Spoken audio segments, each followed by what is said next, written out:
مثل ما عودتكم كل فترة وفترة انزل لكم الحساسية نقل واعطيكم اياها كود، وتقدرون تشوفون البايو هم يوميا انزل الحساسية هناك. اول ما تجي على حساسية الاي دي اس عندك بدون عدسة انا العب 160، يعني حركة اللاعب افره يمين يسار تكون سريعة، انت بتقدر تقلل من عدها تسوي 130 بكيفك.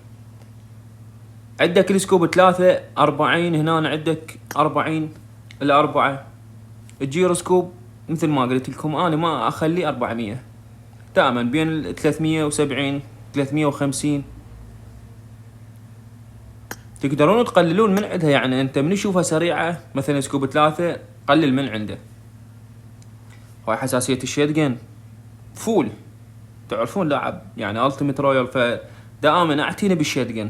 تريد تاخذ حساسية ما الشيدجن اخذها من لاعب بطولات، لاعب التيمت رويال، فانا انصحك بحساسيتي. وبخصوص الكونكر انا بعدني قاعد العب مستمر ويا المتابعين يوميا من الساعة 5 لحد 7 7 ونص المغرب، والبث الثاني دائما يكون بال10. فلا تنسون اللايك والمتابعة، وتعالوا على البث المباشر هسه حاليا هم راح نلعب. تحياتي لكم.